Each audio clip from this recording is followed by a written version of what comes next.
хүндээ ороолон цохиолоо үргэлжлүүлэн хүргэж байна. Таалан болгоно уу?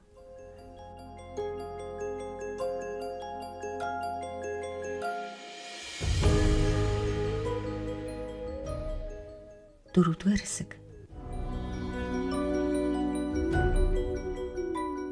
27-ны өдөр. Бид оройхон тишээ дор ичинд очив. Багш гэртээ байж байна. Биднийг найртай сайхан хүлээж авлаа. Их турж хамгийн гол нь нэг л тамиргүй болжээ. Биднийг цэцэрлэгтээ цайгаар дайлав. Цаг аятайхан өнгөрч байлаа. Нар жаргахын алдад гэрийн эзэн сэтгэл тогтворгүй болж байн босон суун юм асуухад дуулаагүй юм шиг хариу хэлэхгүй өнгөрч нүд нь нэг хачин гөлөлцөөд ирэв. Эцсийн бүлэгт малгай таягаа шүүрэн авч хамар дороо нэг юм бүгтнөө цэцэрлэгээс яваад өгөв. Доктор борон бичиж өгөөд өвчтний хаашаа явахыг харж бай гэж зөвлөв.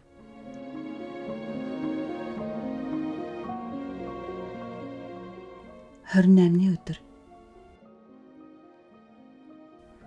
Өвчтөн боромыг юунд өгч байгааг асууж лавлалгүй дуулууртай ууж байна.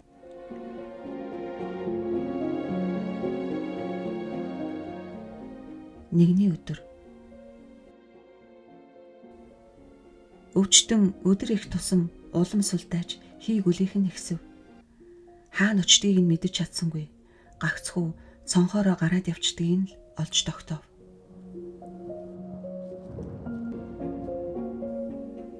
Гуравны өдөр. Өнөөдөр түүнийг эмнэлэгт авчирв. Түүний цэцэрлэгээс гарч явхад эгч нь барьц цаатуулах гэтэл хийрхэж галзууран эгчигээ барьж авсан байх өгөөд золоор өөрийн мөр дээр тохож унжуулсан эмэгтэй хүний урт алчуурт ороолдон хөсөр унаагүй бол энэ хэрэг юу болж дуусах байсныг эзэн Тэнгэр л мэдэж байгаа бизээ. Түүнийг хүлж манайд авчирсан байна. Морфи өгөв. Өдөртөө тайван байх боловч хоол огт идэхгүй, судасны цохилт сул байх юм. Орой тишээ галзуу хөдлөхөд дахин морфи өгөв.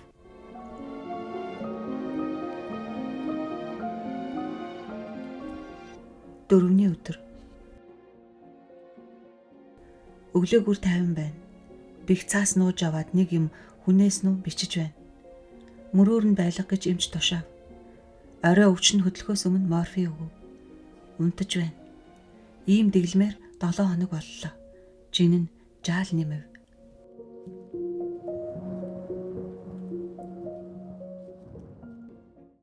Арван-2-ны өдөр. Сэтгэл нь докторгүй болж эхэллээ. Хэдийгээр цонхны хөшгийг татаж битүүлсэн боловч үүнийг тэргэл сартай үе эхэлсний нөлөө гэж доктор таамаглаж байна. Морфийн тунг нэмэв. Өвчтний сэтгэлийн түгшүүр улам ихсэн морфи тэр даруйд нөлөөлөхгүй, өгсний дараа нилээд удаж байж нөлөөлөх болов.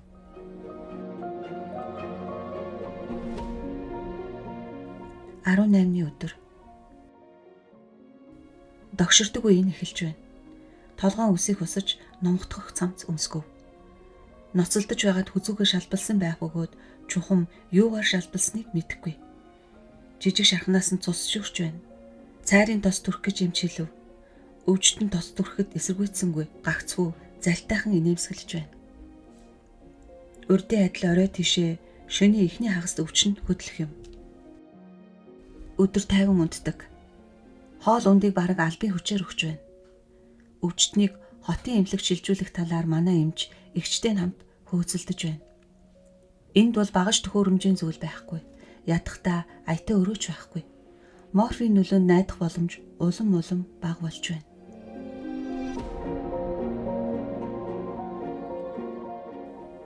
Хорны өдөр. Тэргэл сартай шүн морфи өгөв. Унтаж байна.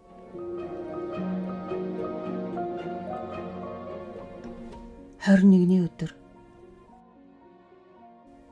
Өглөө мэдвэл өвчтөн алга болсон байв. Цонх онгорхой. Эмчийн тушаалаар цонхон тийсэн төмөр жагтыг нэг талаас нь нугалж хадаасыг суулан авчээ. Бүх тосгоноор ивэд олсонгүй. Өчигдрөөс бороо орсны ачаар гарсан мөрийг үзвэл нуур тийш очисон байлаа. Нуурыг нэгжиж үзв. Нуурын өсгүй ихэн тэнд хүүр байсангүй. Нар гарсны дараа ойд очиж ирнэ.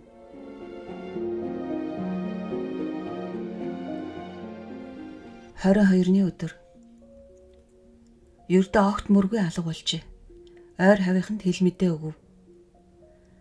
Тасгийг нь цэвэрлэж байгаад пишингийн яндангаас багшийн бичсэн хэдэн хуудас зүйл олов. Эв хавгүй муухай бичсний дээр хөө тортог болсон тэр бичгийн ихэнхийг гаргаж уншихын талгүй юм. Уншиж цацсан хэсгийг сэргээн сэрүүлбэл. Багшийн тэмдэглэл.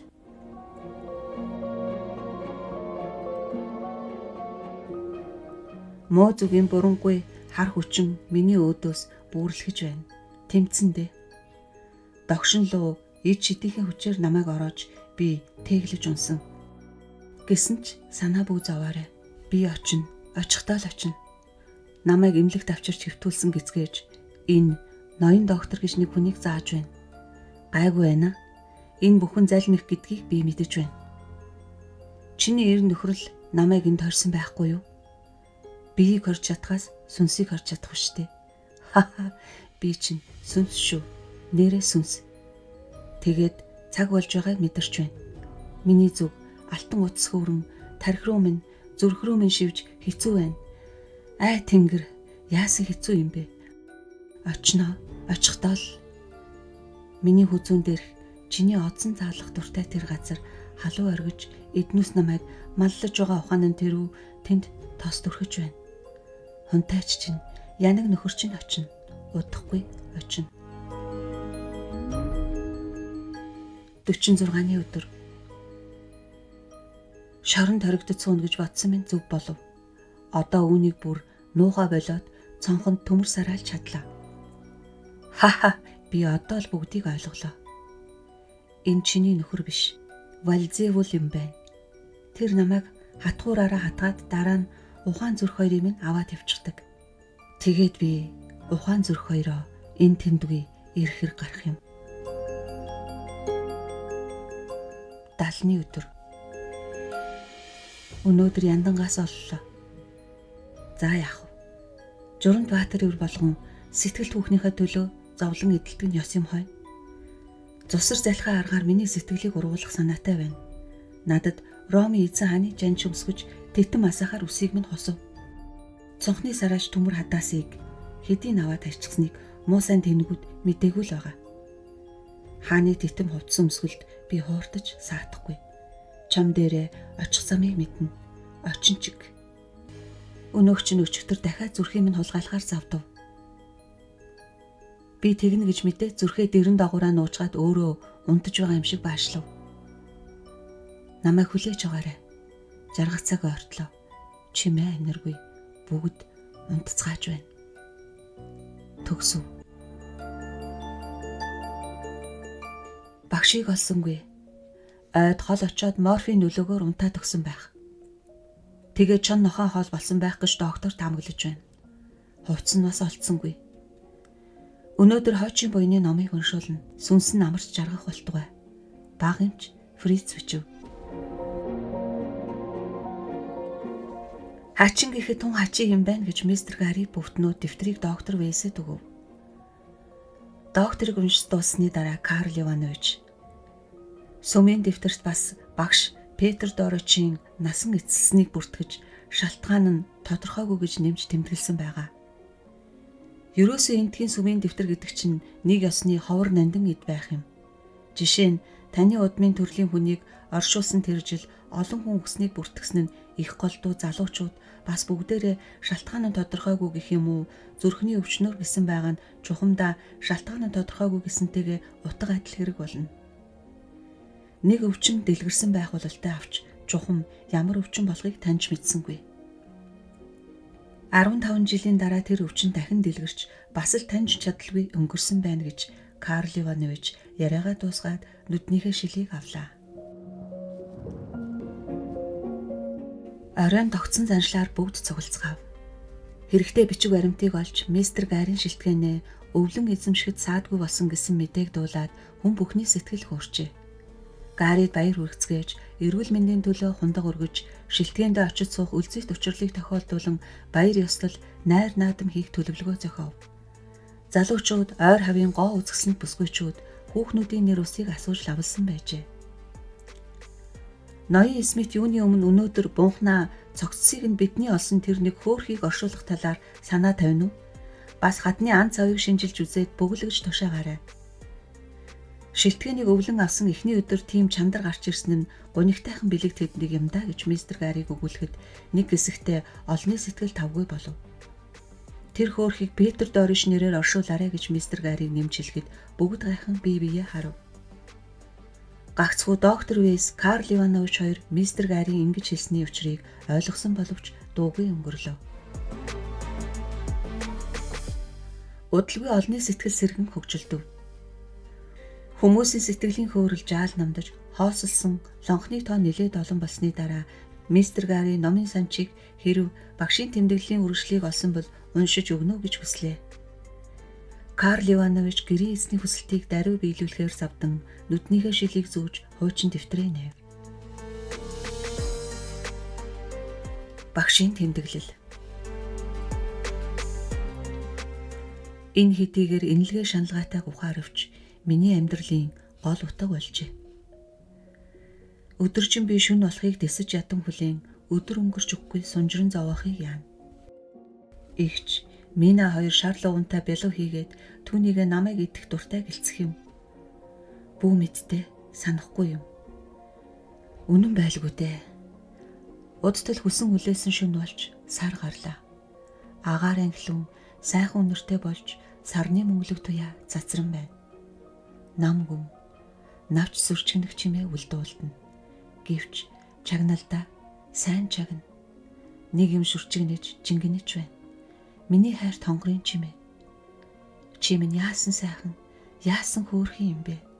Өнөөдөр удвал цэцгээр гойсон чинь ухаан алдмаар зөгчээх үү? За, ороод ирээчтэй, ороод ирээч. Цонх онгорхой. Энд байсан сарамсыг би зайлуулчихсан. Орж ирдгүй шүү. Гараа над үүд сарвайж, нүмергэн жигүүр мэтэр вэлзэн, нүдэнд нь хүслийн халуунгаал гялалцах боловч цонхонд маань татаастайгаа нүдэнд үл үзэгдэх тор барь саатуулаад байгаа юм шиг орж ирдгүй. Тэр минь яолон гиншээ талуу болов. Орой болгон гэх юм. Гүн хөх тэнгэрээс сарны гэрлийн мөнгөн долгион хүлэглэн тэр маань над дээр ирнэ. 20-ны өдөр. Миний сэтгэл шулуудав. Өнөөдөр би цонхон дээрээ сууж байгаа түүнийг барьж авъя. Манай эгч гэж нэг хачин хүн надад амар заяа үзүүлэхгүй бүр залгааж гүцв. Царай чин цонхгөр байна. Чиний бие зүгээр үү? Үүнийг ид, үүнийг үү гэх юм. Төө холдохгүй дагаад бүр тэсгийн арга галга. Сүмээ манаач өвгөн ч гэсэн сүмээ манахын оронд намайг манах болоо шив. Өрөөгөө түгжиж байхаас та. Эднүс чинь эцсийн бүлэгт намайг галзуу солиотой амтан гэж бодож байна уу та? Байгалийн энэ нэгэн үзэгдлийг шинжлэх ухааны тусын үүднээс шинжлэн судалмаар юм байна би. Удахгүй шүн болно. 21-ний өдөр. Өчигдөр орой бодож сэдснээ ёсоор гүйцэтгэж цонхон дээр сууж байгаад гараас нь шүүрч аваад би тийшээ татсанд тэр маань эсэргүүцэж ноцолдсонгүй. Надад наалдаж нүмергэн намайг орон орооцолдоход би тэнцвэр алдан цонхоор цэцэрлэгт унсан. Золоор цонх тийм өндөр биш болохоор би хацар ирүүгээ жаахан шалбалснаас өөр бэртэж гэмтэлгүй өнгөрлөв. Хэдий тийм боловч би унаад ухаан алдаж ухаан ороход өнөөх маань алга болчихсон сарны гэрэл бүдгэрчгсэн байв. Өнөөдөр тосгонд очив. Сүмийн манаач өвгөн намайг хялаан муухай харж байна. Генерхийн би бүр сайжирч хүзөөнийхэн шарах анжээ. Өнөөдөр би яавал таарах вэ? Цонхон дээрээс дахиж унах дур алга. Гэтэл түүнтэйгээ очирмаар байдаг. За, амархан арга боллоо. Цонхоор гараад цэцэрлэгт хүлээж бай. 25-ны өдөр. Хэдэн шөний гайхамшигтай сайхан өнгөрүүлв. Вандан дээр сууж байтал тэр минь хүрээд ирээд надад наалдана. Толгойг минь гэдийлхэн оцгот нь өвдөх юм. Гэтэл гайтай золгийн өвгөн хаанасыг бүү мэд гараад ирв. Өвгнийг ирэхээр хайр тонгор минь алга боллоо.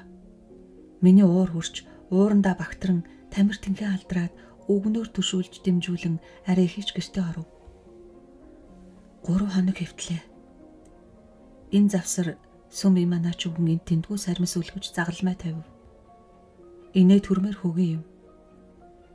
Тэгээгүүл намайг өөх байсан гин. Ороолон хэдий миний цусыг сорсон юм байна гин. Мэдээж шал дэмий үг. Харин надад чухам юу тохиолдсон байх нь вэ? Зүуд юм уу? Хий үзэгдлүү? Зүуд гэхэд арайч тийм барин тавин баймгүй. Хийсүг үү? Хийсүг озож хацах учиргүй дээ. Тэгэхээр ороолон гэдэг нь үнэн болж таарах нь уу? Шал балаа юм. Би ямар хөгшин авгаа биштэй. Бүрэнхий болж байна. Удахгүй орой болж сар гарна. Сарны туяанд агаар жингэнэж, цэцэг дэлбээ дэлгэн, шөний ирвэхээ дэрвгэн нисэлтэн. Би ч гэсэн тэгээд нисгэд юу нис болсон юм бэ? Хэрэг би хүсвэл ирвэхийн хаан тэдний хунтайж болж чадна. Тэнийг минь хөлийг минь хочиж өгөхдөө түүнийгэ дулаан оруулт гэж бодож байна. Тэгж ярихгүй. Энэ бол хааны нөмрөг юм уу? Тэрч байтгаа элбэд цуг мөнийг би бэлхнээ харж байна. Өнөөдөр нуур дээр очие. 26-ны өдөр. Өчигдөр би сүмийн манаач тэнэг өвгнийг аятайхан маллав. Манаач өвгнийг бидний вандан дээр гатас ч юм уу, загалмай ч юм уу бариад сууж байхад нь би араар нь тороод алга болж өгсөн. Далдын хар цув надад тус болсон юм уу? Эсвэл өвгний чих хатуу байх. Өнөөдөр тэр мэхээ дахин хий. 27-ны өдөр. Өчигдөр нуур дээр эрт очив. Доктор баг эмч хоёрыг манайд ирэхэд би баярын царайгаар ухтаж цэцэрлэгт цай барьж дайлаад дараа нь тэдэнд мэдэгдэлгүй эвтэйхэн алга болоод өгсөн. Миний хайрт хонгорыг сарны тэндээс мяндсан туяа хөлөглөн наашаа бууж ирэхэд хөлийн доор мөнгөн чавтас жингэнэн эгшгэлдэг гэж бодож байсан чинь өчигдөр шилтгэнээс юм уу чухамдаа бол шилтгэний байгаа уулнаас бууж ирэхийг үзээд жаахан урам хугарах шиг болов. Аливаа шигтгэнд газар доогоор гарсан хонгил замтай байдгийн адил тэнд хонгил зам бий бололтой. Өдөр үзэх хэрэгтэй юм. Очий байц. Миний бодсон зүг байжээ. Уулын хагаст гудам байна. Гагцгүй би арай чарай багтах давчуухан завсар байв. Миний бие сул тамир дорой бай. Ядарсных үсттэй. Яах вэ? Өксөж явахдаа хэцүүг нь ажиглаагүй, осолтойгч анхаараагүй юм. Гагцгүй нуур руу бууж ирэхдээ тун амаргүй байсныг сайн ухаарав. Тэгэхэд тэр минь орой болгон бууж ирдэг.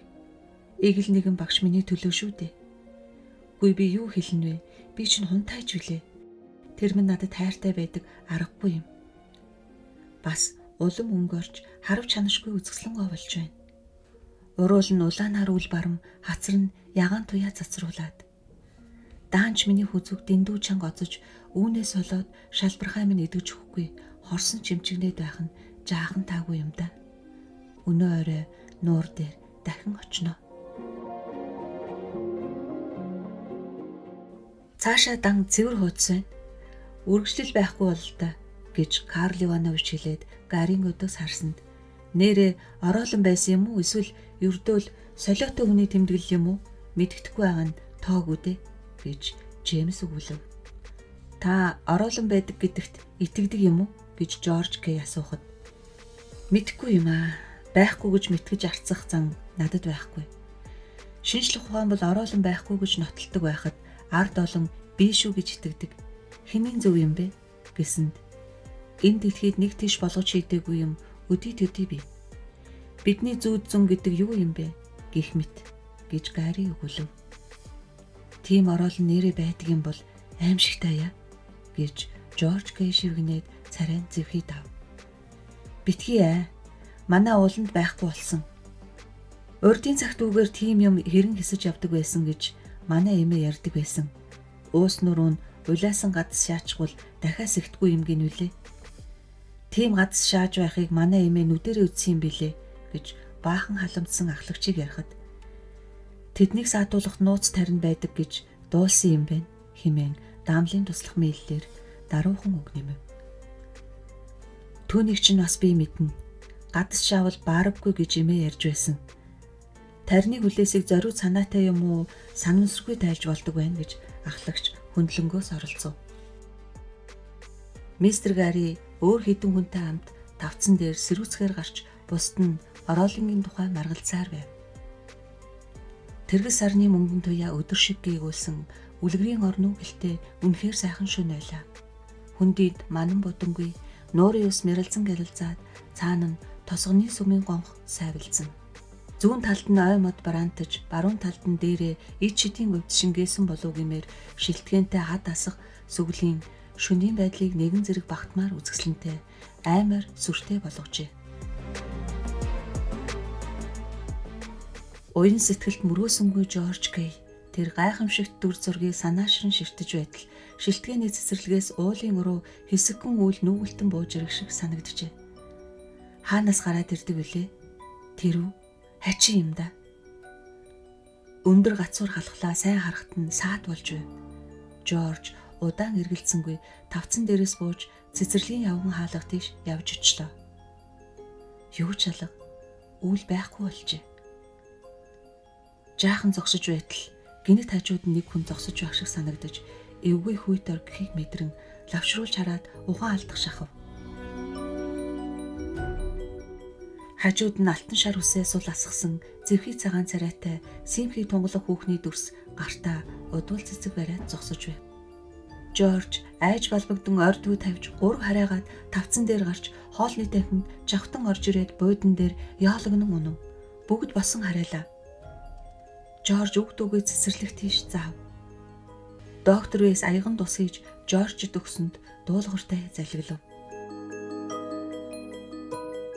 За юу харагдав? Одоо яар гэж эмчийг хэлэхэд тарны хүч алтарчээ. Өнөөгч нь цэцэрлэгт явж байна гэв. Цус сордог босоо хороолон алтан шар үстэй хүүхэн байна гэж Жорж хэлв. Доктор Вэйс үгч хэлж чадсангүй эсгэрэв. Цэцэрлэгийг нэгжиж үз гэж зарцнарт Гариг тушаахад доктор хорж дэмэдэ хэрэггүй гэд Жорж Кей дандан. Залуу чи тосгонд хідэн аяг шар ариг уусан бэ? Түүнийгээ хэлчихвэл дээр үз гэсэнд Жорж Кей эмчийн өдөөс гайхан ширтээд хариу дуурсангүй. Их уусан уу гэж дахин шалгаахад нь тийм гэв. Дараа нь шампан дарсан уусан уу гэхэд тийм гэж Жорж гимссэн байдалтай шивгэнэв. Таныг одоо орны цагаан давуу нөмрүүд өөрийгөө Эрвэхийн хаан хэмээн сэтгэж нисэн отохоор завдах юм бол би лав гайхгүй юм байна. Тосгоны шар аргийг эс мэдэх биш. Толгой дүүрүүлэх холц ихтэй байдаг. За ер нь ноёдоо унтарч амарцгаах нь зүйтэй байх. Ерөөсөө өнөө шин амар тайван өнгөрөхгүй болов. Манай зоригт баатар залуучууд толгой дүүрүүлэх бодисын нөлөөгөөр босоо ороолонтой эс гэхэд чон ч юм уу өөр аимшиг дараатантай тулдаж байгаагаар сэтгэх байх гэж доктор Вэйс үгээ дуусгав. Эмчийн зөвлөгөөг хүлээж авч бүгдээр бие биедээ тавтай норсхыг өрөөгөөд өрөө тарцгаалаа. Ахмад Райт хоолны танхимаас сүүл барин гарав.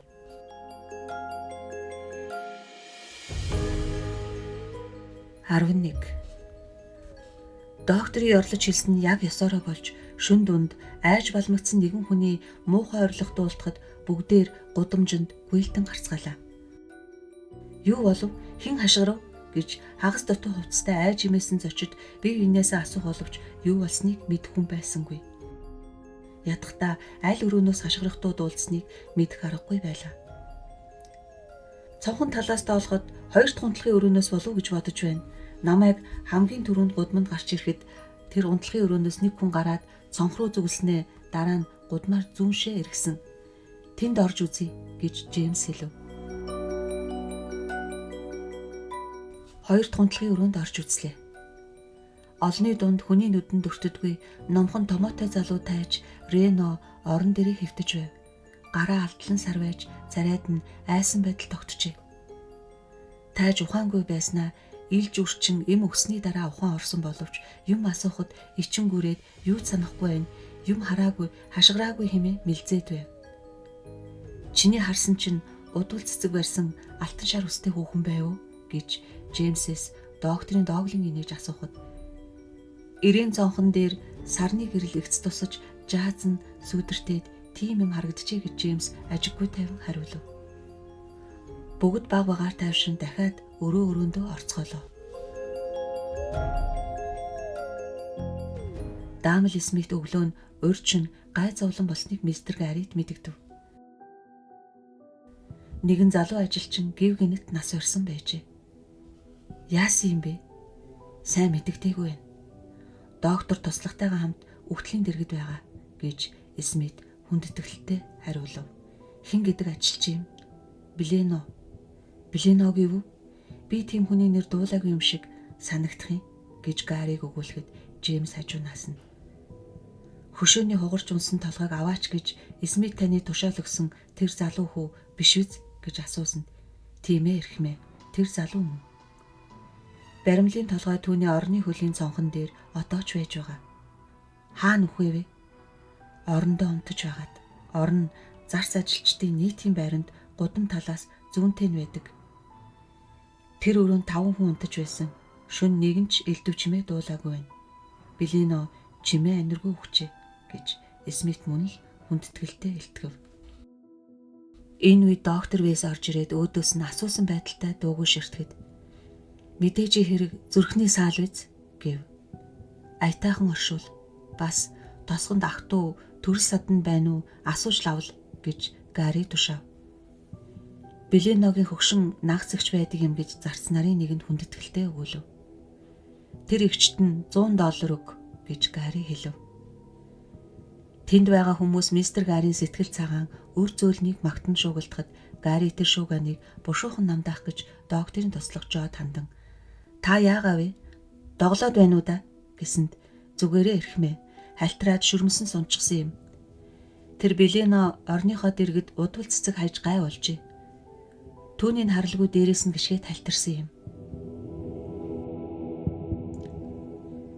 Уйтгар хүнгээр 4 өдөр болох төлөвтэй.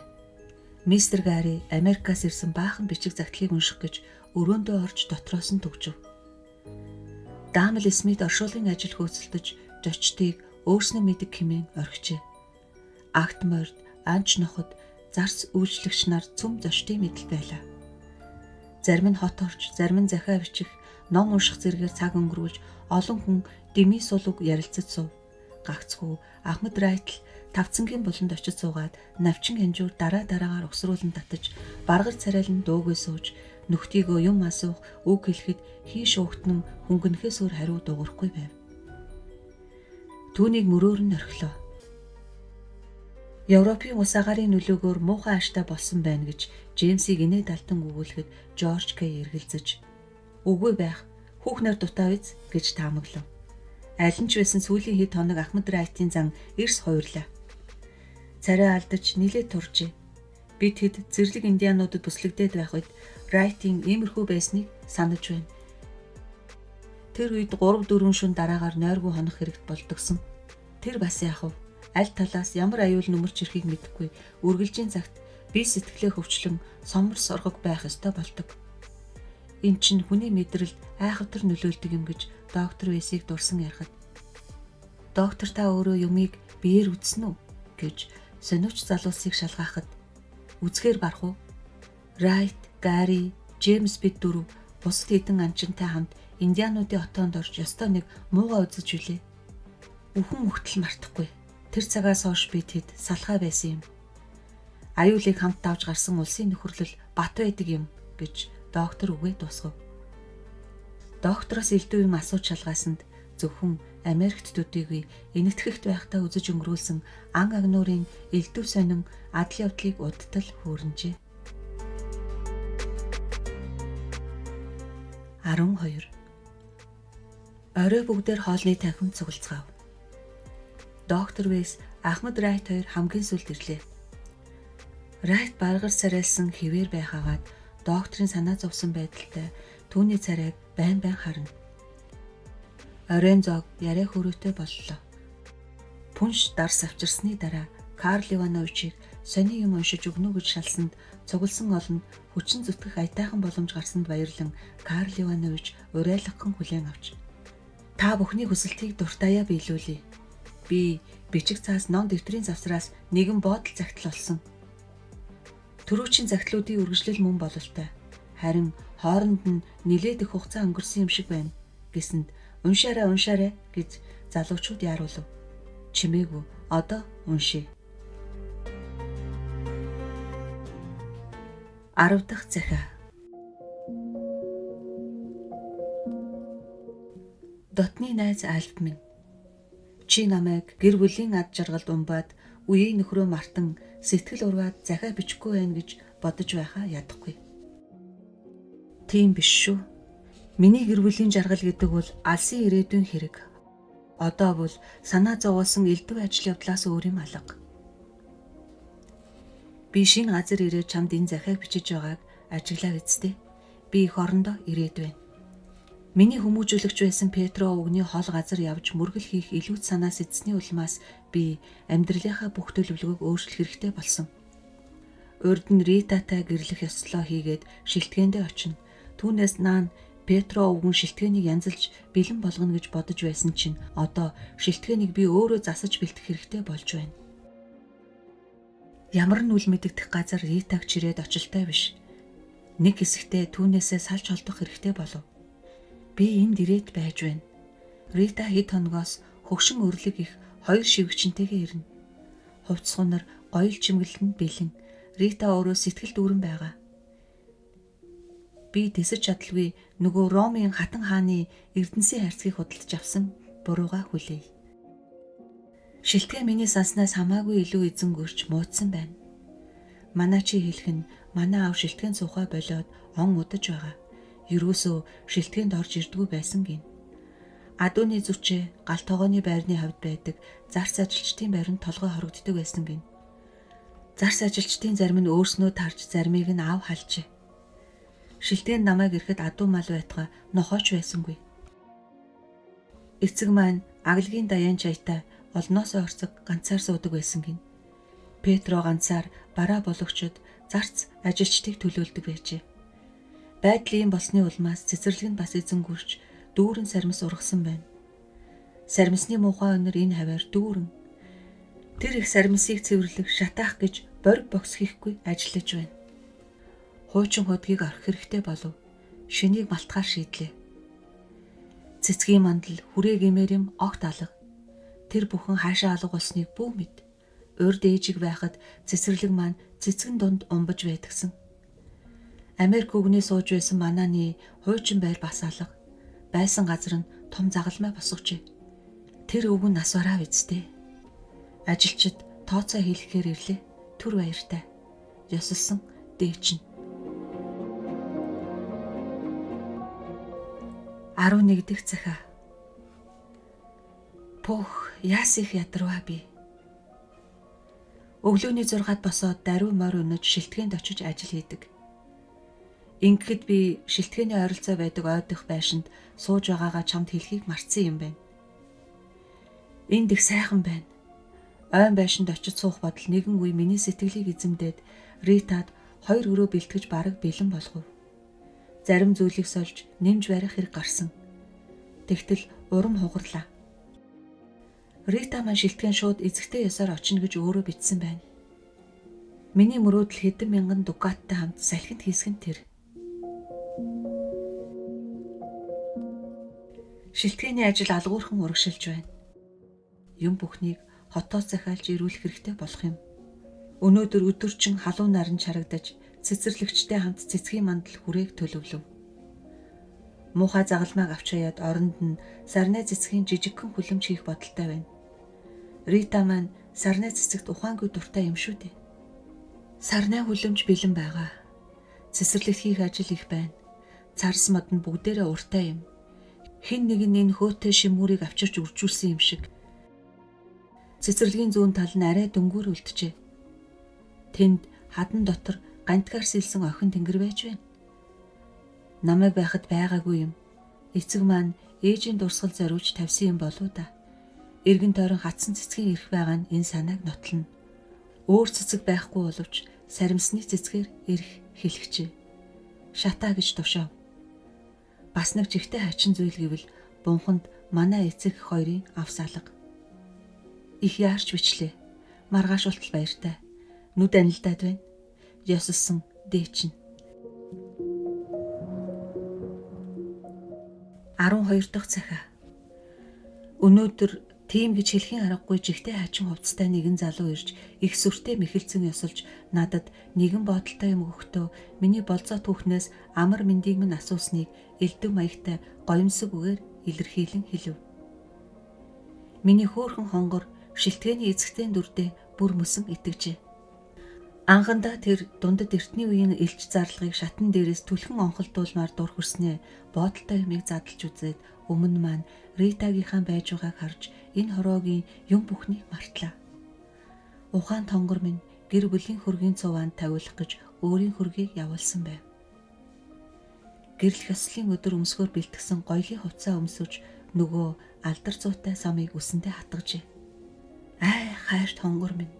Түүнийхээ сэтгэлд минь дотн дүр төрхийг ширцээр байгаад ирсэн элчийг мартаж орхижээ.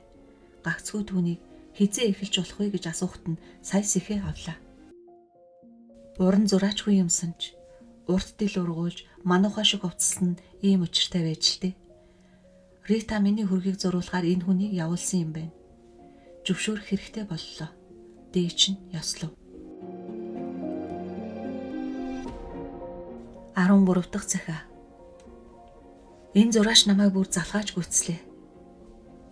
Ритагийн явуулсан эртний Рицер баатрийн хувцсыг өмсөж сойрох нь л гин. Эс тэгвэл Ритагийн өөрийн хөргөтэй хосолж нийцэхгүй юм гиндэ. Би ирээн точиг хачин хувцслаад хүн чулуу шиг хөдлөхгүй сууж байна. Зав заагаараа бичиж байна. Ажил гэж үстэй толгойноос их. Хажууд нь бас хөргөө зурулах гэж хөдлөхгүй суухныг ажил. Зариуд үлдээсэн юм шиг хоосон цай байдаг газар 2 хөргөө өлгөндөө гэж сэтгэлээ тайтгаруулж байна. Цэцэрлэг маань баргалж бэлэн болсон. Өнөөдөр их дэлтийг золтой л өгчлгөө давсангүй. Нүдийг чинь зурж байна. Битгий хөмсөг зангидгийн шүү. Чамайг. Санаа авч Ритагийнхаа зургийг өлгүүлээд хайр тонгор түүнийгэ харж ханахгүй ширтэн сууна. Их дэлт манухайн үг дуугүй байхыг бодвол миний нүдэнд уйтгаргүй байгаа юм байж. Ёсолсон дээч нь. 14 дахь захиа. Хураа, Рита минь маргааш ирнэ. Бүх юм бараг бэлэн. Миний хөргөл хожимдож байна. Намайг сууж зурулах нь бага айтай тогтой сууж өгдөггүй болохоор өөрийн буруу биш. Тэгэхээр гүн жахаа өөрт нь уурлахгүй гэж батлан өгүүлж байна. Гүн жахаа гэж Ритаг хэлж байгаа юм шүү дээ. Дотны найз айлгчийн минь алс хол байгаа болохоор надтай хамт баярлах боломжгүй чинь гомдолтой ёо. Ёсолсон дээч нь. 15 дахь захиа. Рита ирээд 7 хонож байна.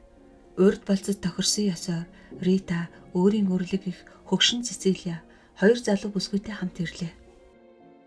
2 бүсгүй нь хөлсний шивгчин биш, Ритагийн холын садан төрлийн ядуухан бүсгүйчүүд юм байна. Миний хөөрхөн хонгор тэр хоёрыг миний зөвшөөрлгүйгээр авчирсан бурууга хүлээж өршөөн хэлтрүүлэхийг гуйж байна. Би бол уурлах нь бүүхэл харин ч их дуртай байна. Рита ярьж хөрөх бүсгүйчүүдтэй байхаас гадна намайг ажил төрлөөр шилтгээнээс явсан хойгоор ганцаараа үлдэхгүй завшаан. Түүний дээр Франческа, Лучия гэдэг 2 бүсгүй хөөрхөн ааштай эрүүл чирэг бүсгүйчүүд байхаагаад үдийн хоол оройн цагаар хөгжилтэйхэн яриа хөөрөө дэлгэн биднийг зугаацуулдаг юм. Түүнээс гадна 2 бүсгүйг өөрийн төлөө амиа өгөхөөс буцахгүй тийм илгэн хайртай гэж Рита өгүүлж байна. Бид ерөн цөөхүүлээ. Рита бид 2 дээр түүний 2 үеэлээс гадна их дэлт зураач, уран барилгач, түүний туслах нь гээд тэгээд л гүцээ. Өглөө дуртайч дургүйч ажил хийх хэрэгтэй болдог. Энэ үед Рита 2 үеэлтэйгээ хамт үйл хийж байдаг. Ямар үйл хийж байгааг бүү мэд. Надаас чандлан нууцгааж байна. Надад өгөх бэлэг ойж байгаа юм байх. Тэс хариуд нь бид бүх хажаасыг жинхэнэ сувдаар хийн гэж Рита хэлж байна. Үдийн хоолны үед мөн Ритагийн дагуулж ирсэн 2 зарц бидэнд үйлчилдэг. Үд шиг аахар шаахар юм ярьж наргиж наадан өнгөрүүлнэ. Лучия пипа хөгжим маш сайхан дардаг. Ер нь Рита Франческо хоёрч сайхан хөгжимдөж дуулдаг юм. Хагас сарын дараа бид 2 хурмаа хийн. Чамайг ирээсэй гэж их хүсэж байна. Ирээрээ. Ингэж хүсэж байгаагаа Рита хэлсэнд үнэхээр хөөрхөн баярлаж өөрийн нэрээр чамайг ирээрэй гэж туйлын хүсэн гуйж байна. Бид хоёрыг баярлуулахыг хичээгээрэй Альфа. Дээч нь ёслов. 16 дахь захиа. Сайн найз Альф минь дээ. Эрхийг татгалсан чинь их харамсаж Рита бол бүр илүү гуниглан гомдож тэрч байтугай энэ хорвоо дээр жинхэнэ үнэнч үерхэл байдгүй юм шивтэй хэмээн үг хайж байна. Хуримд эрхийг татгалсан үерхлийн хэмжүүр биш гэж хэрэг бидэнд гай зовлон тохиолдож чамайг ирж туслаач гэвэл ирнэ гэж би хичнээн нотлон хэлвч Рита үүний хариуд хөөхөн толгоогоос сэгзрээд үг дуурахгүй өнгөрөх юм. Чи үүнд битгий гомдоорой. Сүүлийн хэд хоног сэтгэл нь баахан тавгүй байна. Царайн цонхийж үргэлж даарч байх болов. Германы нар Италийнхтай адил дулаацуулж чадахгүй юм гэж батлан өгүүлж байна. Гэтэл одоо энд өдөр байтугай шүн чих халуун байдаг. Миний нэрснээр энэхүү мэдрэлийн бэрг нь би гэж нэг тэнэг амтан Ритаг бунхан дагуулж аваачсан тэр өдрөөс эхэлсэн юм. Бунхныг цэвэрлэж салхи оруулсан л та. Ингэхэд байна шүү. Би эцэг их хоёрынхоо хэний ч авсыг одоо болтол олоогүй байна. Хачин гэхэд бүр дэндүү хачин юм. Рита бунхныг сонирхон үзэж бичээсийг анхааралтай уншиж байв. Бичээсийн зарим нь гайхмаар гинэн хонгор, зарим нь омог бардам ихэмсэг үгтэй байх юм. Рита ядраад өвөг эцгийн авсыг Америкаас авчирч тавьсан асар том чулуун бунхныг налж зогсонгоо яасан хүүтэн юм бэ гэж хоолоогоо чичрүүлэн хэлээд бунхнаас холдсон. Рита хүзүү гар нь ил гарсан хөнгөн торон сүлжмэл платтай байсан юм. Ритаг яасан хүүтэн юм бэ гэж дуу алдахтал би ямар тэнийг ажил хийснээ сайн ухаарлаа. Халуун өдөр нэмгэн шүлжмэл хувцастай хүүхнийг чихтэй хүүтэн бунханд дагуулan аваачиж байх ч гэжтэй би. Илчиг шиг амтын юм да бич. Оройн ердийн байдлаар өнгөрөв. Рита пипа хөгжим даран Гила фямашкей хэмээн дуулж байлаа. Бунханд орох үед эвгүй сэрэл төрснийг мартсан бололтой. Бөгөд унтахаар тарсны дараа би Ритагийн онгорхой цонхны доор цэцэрлэгт удаан зогсож түүнтэй ярив. Рита маргааш нь царайн цонхийж ядраад ажил хийхээ болж өдөржин наранд ээж сув. Нөгөөдөр нь мөн адил. Би тосгоноос эмч залж ирүүлэх гэсэн чинь Рита өөрөө тас хорив. Өрлөг ихийнхээ үгэнд их ордог хүн чинь энэ удаа түүний үгийг ч тоосонгүй. Ахвайтан маань эмчит үзүүлэхийг татгалцсан. Гэтэл урьд чинь өрөвдөлтөй яолон гиншиж байхыг би зэрэгэлдээ өрөөнөөс дуулсан гэж эмгэнийг ярихад түүнийг гайхах юу байх вэ? Би шинэ өөрийгөө зүүгээр хатгаж орхиод өвдөгт нь яолсон юм гэж Рита уцаарлан хариулв. Тэгээд ирүүнийхээ дор хүзүүн дээрх жижигхэн шархаа надад үзүүллээ. Шархан жижигхэн ч гэсэн би хараад аянганд нэргүүлсэн чочордлоо. Тэр жижигхэн улаан толбыг хараад тэгтлээ сэтгэл доглон сандарсныхаа учрыг би анх өөрөө ч ойлгосонгүй. Сүүлд нь санаж байхнаа манай ээжийн хүзүүнд тийм жижигхэн улаан толб байхыг харсан юм байна. Ээж минь тэр жижиг улаан толбноос болж үхээгүй ч гэсэн Ритагийн сайхан цагаан хүзүүнд тийм толб байхыг хараад зүрх минь өөрөө ирэхгүй шимширлээ. Учрыг асууж шалгаасанд ердөө гойдын юм байхгүй. Цонхоо онгорхоо орхиод унтсан чинь шүн хүйт оргиж чийг дагаад ирэхийг мэдэрсэн гихтэн. Рита чи юу хэлнэ вэ? Шүн бөгчм халуун байсан шүү дээ гэж Лүчи ягдуу алдахад хүйт оргиод явчихсан. Үхээрийн хүйтэн байсан гэж чамд хэлээд байна шүү дээ гэж хүүхэн хонгор минь зүрд зүтгэв. Тэгээд цааш нь үргэлжлүүлэн. Би дулаан алчуураар хувцсан. Нойр хулжихыг гэж зовоод нүдэ нээлгүй шөнийн ширээн дээрээс сүлбээр зүү авсан юм. Миний гай болоход ягаан манан шигтгэхтэй зүү таарчээ. Чиний надад бэлгэлсэн миний хайртай сүлбээр зүү. Зүүн их урт бас хурцыг чи өөрөө ажигласан биз. Ямар ч байсан энэ шалгүй жижиг юм.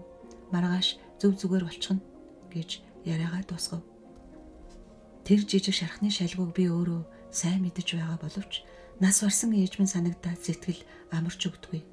Тэгээд би чамд өөрийн намтрыг гүйцэд яриагүй орхисноо мартчихжээ. Уучлаарай. Өнөөдөртөө гүйцэж чадахгүй. Тийм заваалга. Одоохон хотоорч маргааш өглөө тэндээс эмч авчиръя. Рита эмнэлгийн тусламж авахыг эрсдэс татгалзсан болохоор зал хэрэглэхээстэй. Манай эцэг эхийн гэрийн доктор өвгөн хотод суудгийг би мэднэ. Тэр эмч хөгшөрсөн ч гэсэн арай үлгэн салган болоогүй. Хүн эмчилгээ бүр мөсөн болж манай эцгийн өгсөн рентийн орлогоор амьдарч шинжлэх ухаанд би сэтгэлээ зориулжээ. Түүнийг докторийн хувьд бас манай гэрийн хуучин анд нөхрийн хувьд шилтгэнд ирнэ үү гэж урья. За баяртай. Захиа минь нэг тийшээ, би өөрөө ондоо тийшээ явна. Дээ чинь. 13. За өнөөдөртөө болох юм биш үү? Карл Ивановичд цаана нь дахиад бүтэн орой уншиж хүрэхээр зузаан бодолтой юм байгаа би харж байна гэж мистер Гари өгүүлв. Зочид гэрийн эзний хүслийг хүлээж авахаас өөр арга байсангүй. Хоолны танхимаас уван цовон гарцгаалаа. Удалгүй Джеймс, Ахмад Райт хоёр хоёулахнаа үлдэв. Райт хоолны танхимд аль болох үс удаан бай гэсэн шиг үг дуугүй тамхи байгуулж суулаа. Түүнийг оройжин ажигласан Джеймс царайн зэвхий сарл болсныг ажиглаж, "Райта, би чинь зүгээр үү? Өвчин хүрсэн юм биш үү?" гэж санаа зовнон асуухад Ахмад давхийн зочиж өөдөөс нь муухай харснаа Джеймсийн ялдам найртай сарай гарч уртаар шүүс алдаад мөрөн дээр нь гараа тавьж, "Чиний хэлдэг үнэн бололтой. Надад өвчин тусаж солиорхон байна" гэсэнд, Райт минь, юу хэлнэ вэ? Яах чинь энэ үү гэж Джеймс дуу алдав. "За яах вэ, Джейми? Чамд үннээ хэлье. Чи цааш нь нэг ч хүнд битгий хэлээрэй. За юу? Хаанаас хэлэхвдээ? Яр. Ахмад Райт шиний анжуур асааж аваад хэсэгхэн дуугүй байсны дараа ярьж эхэлсэн нь. Ойрноос эхэлсэн хэрэг. Нарийн хэлбэл хийс үг үзэгддэг өрөөнд унтахыг зөвшөөрсөн тэр шөнөөс би богж өтгөр босоо ороолон мэтийн юмд итгэдэггүй. Юунаас ч айдгүй чамд хэлэх нь илүү зүз. Гэхдээ чухмаа чухам гэж Джеймс үнэн сэтгэлийнхээ үгийг хавчуулв. Өрөөнд бөхчмдөөд байхлаар нь цон хонгойлгоод төдөлгүй зүүрмэлсэн юм. Хэдэн хэрэг хугацаа өнгөрснийг бүү мэд. Гэнэт намайг хүн түлхээд авсан юм шиг цочин сэрвэл өрөөнд за ухаан эмгтэй үний торгон бошинж ширчгэнэх шиг чимээ дуулдаж удвал цэцгийн ихэнх өнөр хамар ууд хан хийлээ. Түрүүнд Гари онгойлгосон шүгээнээс ийм өнөр ханхалж хөшиг салхинд дэрвэнэн ширчгэнэж байгаа юм байна гэж бодоод юр санаандгүй янжуур авч шүдэнц хавирлаа. Шүдэнцний гэрэлд орны хөшигний нуглаастай завсраар хуруунда үнтэй очир эрдэнэ шигтгэдэг бүгд зүүсэн эмэгтэй хүний сайхан цагаангаар тотхон харагдсан. Хөшиг аяархан хөдөлж завсраар нь эмэгтэй хүний царай харагдлаа. Том хар нүдтэй аймаар цонхгор цагаан царай байсан. Өтгөн хар үсээ титэмгийнхүү нэг тийм юмар чимэглэж хүзүүндээ улаан ягаан шүрэн ирэх зүүсэн байв. Миний бие хөшиж орхилоо. Шүдэнд шатад дуусаад гарыг минь түлхэд би сая сэхээ оров. Тэгээд хамаг юм харанхуйд умбан ууслаа. Босон харьяажлаа асаах бол ганцхан минутын ажил.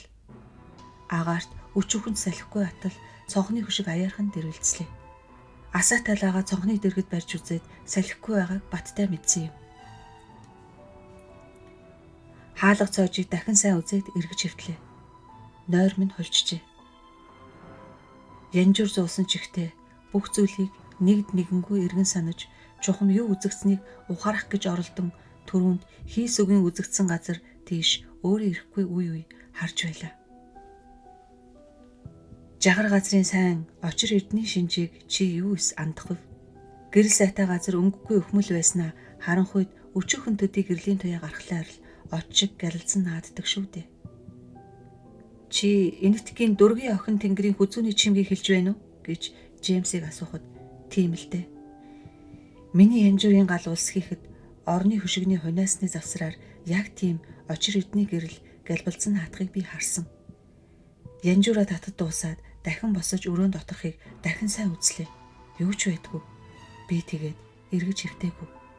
Маргааш нь Гари тэр шүүгийг хөдөлгөж булан даваачид тавьж тушаасан. Цаана бидний таамаглаж байсанчлан учир битүүлэг өрөөний хаалга байж таарлаа. Заснар байгаа далимд би тэсгийн аргагүй халуун байна гэж шалтгаглан орны хөшгийг авахыг тушаав. Шөнийн адал явдлыг өдөр нь таг мартаж орхиод унтахаар хэвтэгтэй ч тэр тухай санаагүй юм. Шүн дунд хөгц чихтэй хүйтэн агаар сэрүүлцгийг мэдэрч нүдэ нээвэл цонхны тэндээс хөшигний хоорондох завсраар сарны өргөн зурвас туяа миний орны дээгүүр дайран шүүгээ тавиастай байсан ханы хэсэг дээр шууд тосож байна. Харсан чинь нөгөө битүүлэг өрөөний үд онгорхой тэнд эмэгтэй хүн зогсож байваа. Урч нь миний харсан хүүхний царай мөн байна. Одоо бүтэн биеэрээ харагдж байлаа. Өндөр нуруутай, гол шиг сайхан бие зогцтой. Цэнхэр торгон булаат нь бие зогцын сайхныг халахж чадаагүй. Нуглаас нь сарны гэрэл тийм хийхийн тэмдэггүй сонин жигтэй солонгорон мэрэлзаад үлгэрийн даган шиг үнэхээр үзэсгэлэнтэй хүүхэн байлаа. Улаан ягаан шүрэн зүлт нь амьсгалах тоолонд найгалзаж байна. Төрөнд толгойдоо титэм асаасан юм уу гэж харсан маань гоёмсог сайхан самны хүрээ байсан юм билээ. Хэсэг байснаа тэр хүүхэн миний орны дэргэд аяархан ойртож ирээ зогсов. Хүйт оргих нь улам ихсэж лаванд чигийн үнэр холилдон ханхлав. Том хар нүдэрээ намайг ширтгэхэд нь би тэсэж чадалгүй үндийлв. Тэрхэн агшинд өнөөгч нь алга болсон. Өрөөнд буцаад орсон юм уу? Цонхны хөшгөний цагуур нуугдсан юм уу? Бүү мэд. Ердөөл харанхуй дуусах шиг алга болчихсон. Шөнө би унтаж чадахгүй эргэж ирэхийг нь хүлээж байлаа. Энэ одоо юу болж байна вэ, Джимми гэж Райт гайхан асуув. Хий юм үзэгдэж дээ. Юу гэсэн үг вэ, Джимми? Ахмад Райт надад хий юм үзэгдэнэ гэдэг чинь. За би одоо болзоонд очих гэж байгаа. Залуухан хүүшиг шөнө болохыг хүлээж бас айгаад байх боллоо. Эн чинь галзуурхад ганц хуруу дутна гэгч мөн бидтэй. Доктор хэлэхгүй яасан юм? Доктороор яах юм? Үүнийг нэг бол би өөрөө давж гарна. Үгүй бол Сүйдэд дуусах ёстой болно. Өнөө орой хоёул хамт суух уу гэж Джеймсийг санал болгоход за тгий Джейми гэжээ. Райтийн унтлагын өрөөнд Ром дарс навчин янжуур аваачиж өгөхийг тушаагаад зарц нарыг явуулав. Сайн нөхөд удаан ярилцлаа. Онгорхой цонхоор сарны гэрэл тусаж цэцэрлэгээс цэцгийн сайхан үнээр ангилна. Өнгөрснийг дурсаж ирээдүйг мөрөөдөн ярилцаж байснаа яриа нь айжмаар сулран зөөлөн бөхөөд өөрөө ирэхгүй дийлдэх тишээ хандлаа. Нам гүмийн дунд гинэт хин нэгэн пипа хөгжмийн жавцсыг хөндөх мэт яруухан их шиг дуурсаж нэгэн айзам бас нэгэн айзам сонсдов. Хоёр найз чихээ сортойлгов. Тэгвэл учир битүүлэг хаалга зугуйхан онгойж эмэгтэйн дүрс үзэгдлээ. Түүнийг үлгэрийн даган шиг үзэсгэлэн төгсгөж Райтийн хэлсэнд хэтрүүлэг бишиг Джеймс арга буюу дотроо зөвшөөрөв. Үүний сацуу тэр хүүхнийг хизээ нэгэн цагт хаа нэгтээ үтсэн шиг санагджээ. Үнэн биеэр нь үү? Зүуд нойрондоо юу? Алин боловч гарцаагүй үдсэн хүн байв. Биеийн галбир хатан хаа мэт ихэмсэг мөртлөө инхри ялдан осолжээ. Сайхан цагаан хүзүүндээ улаан ягаан шүрэн чимэг зүүсэн байв. Нүд нь үү? Ердөө хар одод химээлтэй. Харж байна уу гэж Райтыг аяархан асуухад харж байна гэж Джеймс шивгэнэв. Тэр хоёр хэдийгээр их аяархан ярьсан боловч хийсүг үргэж цацсан юм шиг нүд эрэмхийн зур алга болжээ. Хоёр залуу ир өглөө болтол суухдаа нэг ч үг солисонгүй дуугүй байцгаав. Та бүхэндээ ороолон зохиолын 4-р хэсгийг толилуулав.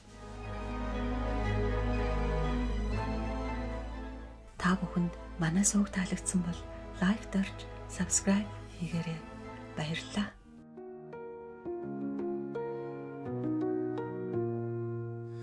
Walking down a lonely road, winds of change have caught my soul. Silent whispers, shadows grow.